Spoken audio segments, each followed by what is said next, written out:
Halo semuanya, perkenalkan nama saya Brigita Sinta Dewi, NPM 20580111012. Pada hari ini saya akan membahas tentang prosedur cuci tangan yang baik dan benar menurut WHO. Yang pertama, pastikan terlebih dahulu kuku pada jari tangan kita itu tidak panjang. Kemudian yang kedua, lepaskan perhiasan yang kita gunakan seperti jam tangan, kemudian cincin dan juga gelang. Selanjutnya, yang ketiga, sing-singkan lengan baju kita bila kita menggunakan baju yang berlengan panjang. Kemudian yang keempat, putar keran air sampai posisi on dan mengalir. Yang kelima, basahi tangan kita sampai pergelangan tangan dengan air dan ambil sabun. Kemudian yang keenam, bila kita tidak menggunakan sabun, kita dapat menggunakan alkohol 70%. Yang ketujuh, lakukanlah cuci tangan.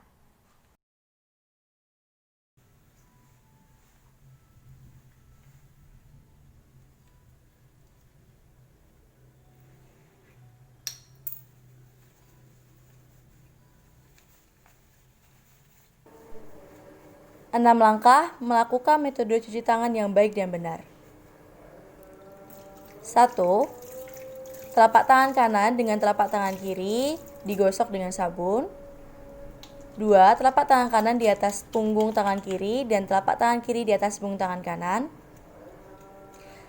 3. Telapak tangan kanan dan telapak tangan kiri dengan jari saling terkait. 4. Punggung jari tangan kanan pada telapak tangan kiri dengan jari saling mengunci dengan sebaliknya. 5. Ibu jari tangan kanan digosok memutar dengan telapak tangan kiri dan sebaliknya. 6. Jari-jari tangan kanan menguncup, gosok memutar ke kanan dan ke kiri pada telapak tangan kiri dan sebaliknya.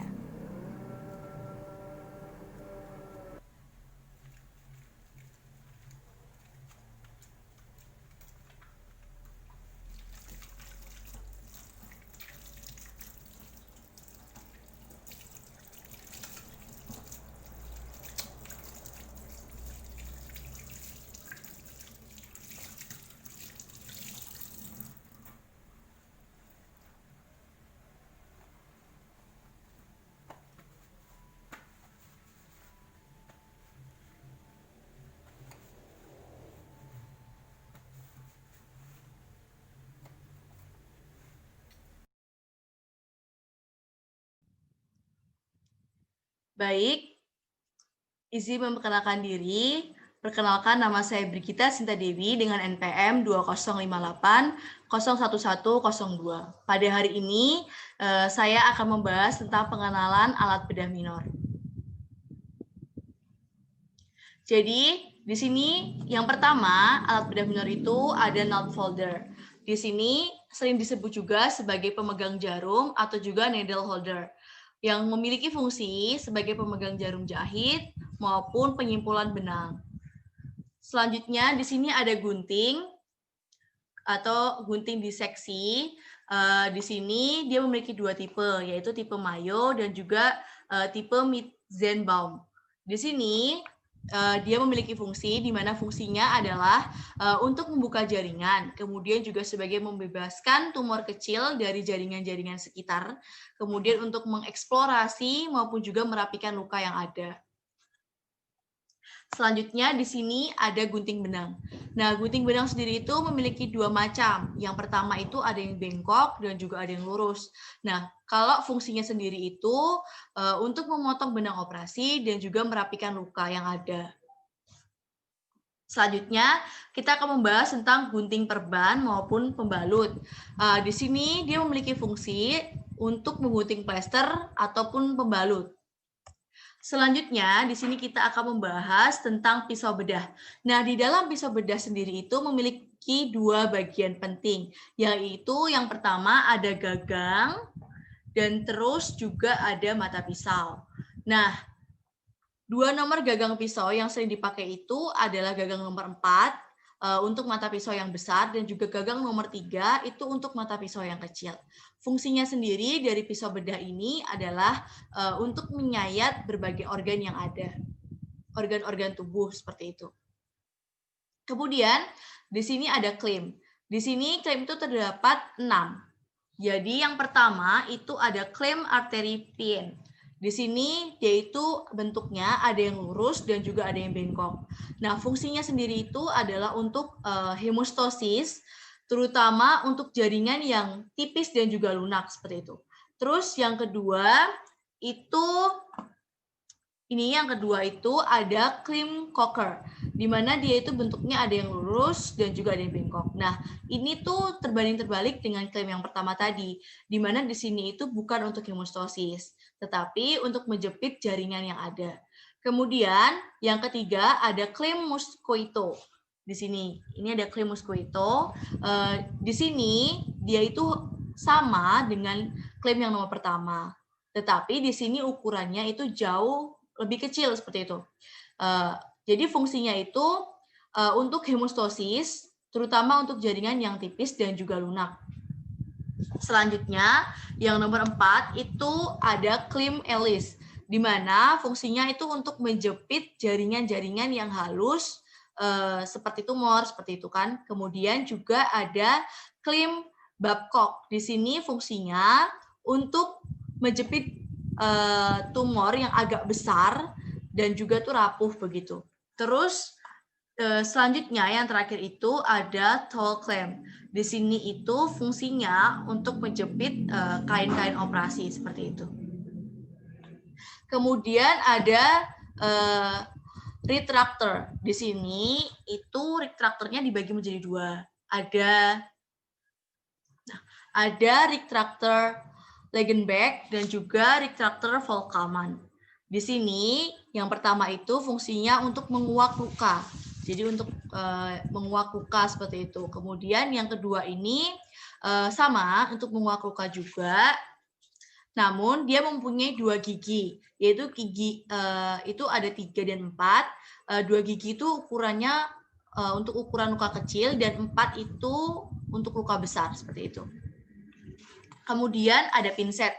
Nah, di sini pinset itu dibagi menjadi 3. Ada yang anatomis, kemudian ada yang chirurgis, kemudian ada yang splinter, seperti itu. Nah, yang pertama, yang anatomis ini, dia itu mempunyai fungsi untuk menjepit kasa sewaktu dia itu menekan luka, gitu.